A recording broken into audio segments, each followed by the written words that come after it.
안녕하세요. 오늘 저희는 당신이 공유해 주신 그 자료, 비폭력 대화, NBC 심층 분석 보고서, 이걸 좀 깊이 들여다보려고 합니다. 네, 안녕하세요. 여기서 정말 중요한 통찰들, 또 흥미로운 점들을 쏙쏙 뽑아서요. 비폭력 대화가 뭔지, 그 본질을 확실히 이해하실 수 있게 돕는 게 저희 목표입니다. 좋습니다. 이 보고서를 보니까 비폭력 대화, NVC는 마셜 로젠버그 박사가 개발한 소통 방식인데요. 네, 그렇죠. 이게 그냥 말을 좀 부드럽게 하는 기술? 그런 차원이 아니더라고요. 오히려 비난이나 판단 이런 걸 멈추고 서로의 그 근본적인 필요 있잖아요. 네, 필요요. 그걸 이해하고 또 충족시키는 데 초점을 맞춘다는 거죠. 그래서 연민의 대화라고도 불리고요. 맞습니다. 핵심은 결국 연결이에요.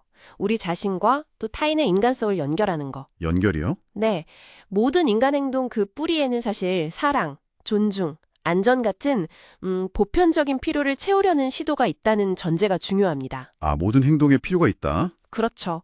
갈등이라는 게 종종 이런 필요에 대한 오해에서 비롯되는 거고요.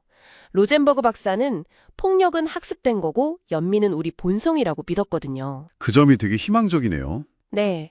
그러니까 우리가 소통 방식을 긍정적으로 바꿀 수 있다는 거죠. 근데 좀 흥미로운 건요. 정작 로젠버그 박사 본인은 비폭력 대화 이 이름 있잖아요. 네네. 이걸 쏙 좋아하지 않으셨대요.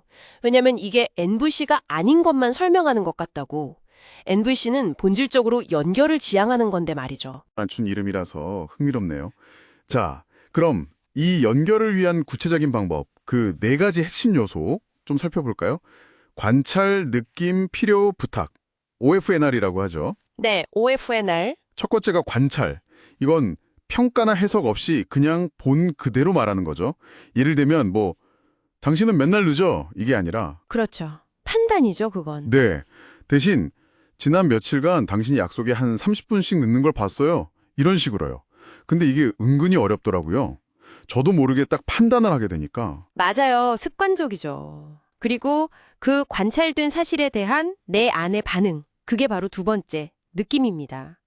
너 때문에 화나. 이게 아니고요. 남 탓하는 게 아니라 네, 회의에 방해받았을 때 좀 좌절감을 느꼈어요. 처럼 내 감정의 주인은 나라는 걸 표현하는 거죠. 내 느낌에 책임을 지는 거군요. 그렇죠. 그리고 이 느낌은 세 번째 요소인 필요와 바로 연결됩니다. 좌절감을 느꼈어요. 왜냐하면 저는 존중받고 싶은 필요가 있기 때문이에요. 이런 식으로요. 느낌의 뿌리에는 필요가 있다. 네. 내 감정이 어떤 보편적인 인간의 필요, 존중이나 이해, 안전, 이런 것들과 연결되는지 알아차리는 게 중요합니다. 여기서 중요한 게 그 보편적인 필요와 그걸 채우려는 구체적인 행동, 즉 전략을 혼동하면 안 된다는 거겠죠? 정확합니다. 아주 중요한 포인트예요. 예를 들어서 나는 존중받을 필요가 있다. 이건 필요, 니드잖아요. 네. 근데 그러니까 내 말에 무조건 동의해야 해. 이건 전략, 스트래티지인 거죠. 필요를 채우려는 하나의 방법일 뿐이고요. 비난에 가깝죠? 그렇죠. 대신 혹시 지금 괜찮다면 양말을 세탁기에 좀 넣어줄 수 있을까요? 이렇게 구체적으로요. 그리고 중요한 건 이게 강요가 아니라는 점. 강요가 아니다. 네. 상대방이 아니요라고 말할 수 있는 선택권을 주는 거죠. 진짜 부탁이니까요. 이게 네 단계가 단순히 그냥 순서대로 쭉 말하는 공식이 아니라 뭐랄까 솔직한 자기 표현하고 또 깊이 공감하면서 듣는 것 사이를 왔다 갔다 하는 그런 춤 같다는 비유가 참 와닿았어요. 맞아요. 춤이죠. 그리고 해결책 이전의 연결이 먼저다 이 점도요? 네. 그게 핵심입니다. 상대방의 말을 정말 깊이 듣고 그 말 뒤에 숨어있는 필요가 뭘까? 이걸 이해하려고 노력하는 거죠. 상대방의 필요요? 네. 심지어 로젠버그 박사는 자신을 살인자라고 막 비난하는 사람의 말 속에서도 저 사람이 지금 안전과 존엄성에 대한 필요가 정말 간절하구나. 이걸 들으려고 했다고 하잖아요. 와, 정말 대단하네요. 네. 의견이 완전히 달라도 일단 인간 대 인간으로 연결될 수 있는 통로를 찾는 거죠. 그렇군요. 이런 MBC 원리가 실제 현장에서는 또 어떻게 쓰이는지 궁금한데요. 보고서에서는 개인 관계 개선은 물론이고 직장 내 갈등 줄이고 팀워크 높이는 데도 효과가 있다. 이렇게 강조하더라고요. 네, 적용 범위가 넓죠. 특히 저는 한국 교육 현장에서 주목받는다는 회복적 생활교육이랑 시너지를 낸다는 점이 되게 인상 깊었어요. 뭐 봉황초등학교나 덕양웅학교 사례 같은 거요. 아, 네, 회복적 생활 교육이요.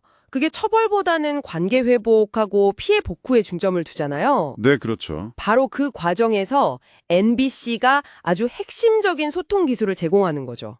당사자들이 서로의 필요를 이해하고 또 표현하도록 돕는 거예요. 아, 가해 학생이랑 피해 학생 둘 다요? 그렇죠. 양쪽 모두의 근본적인 필요를 파악해서 진짜 치유와 책임 있는 행동 변화를 이끌어내는 거죠.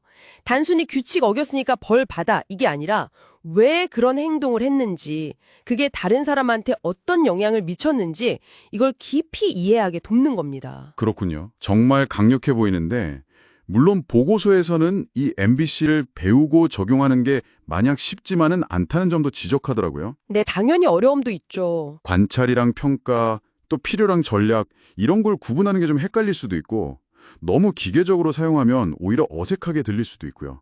특히 막 감정이 격해졌을 때는 더 쓰기 어렵겠죠. 맞아요. 감정 조절이 안 될 때는 쉽지 않죠. 그리고 비판적인 관점도 있어요. 이게 너무 개인의 감정에만 치우치다 보니까 어떤 사회 구조적인 문제나 권력 관계 같은 건 좀 간과할 수 있다. 이런 지적인데요. 아, 사회 구조적인 문제요. 네. 그래서 최근에는 이런 권력이나 트라우마 같은 요소들을 좀 더 고려해서 MBC를 확장하려는 그런 움직임도 있습니다. 물론 아직 학술적인 연구가 더 필요하다 이런 지적도 있지만 그래도 그 효과를 입증하는 연구들도 점점 늘어나고 있고요. 그렇군요. 오늘 이렇게 쭉 살펴본 것처럼 이 비폭력 대화라는 게 단순한 대화 기술을 넘어서는 것 같아요.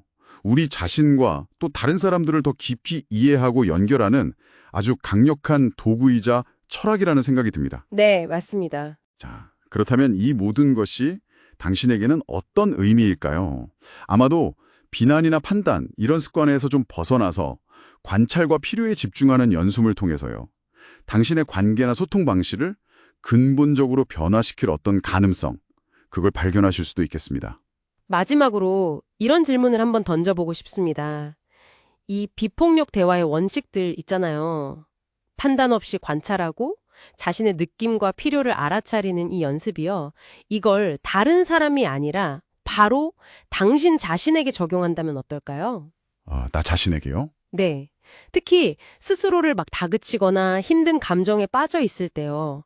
자기 자신과의 그런 내면 대화를 비폭력적으로 가져가는 것이 당신의 경험을 어떻게 바꿀 수 있을지 한번 생각해 보시면 어떨까 싶습니다. 어쩌면 이게 바로 진정한 자기 공감으로 나아가는 첫걸음이 될 수도 있거든요.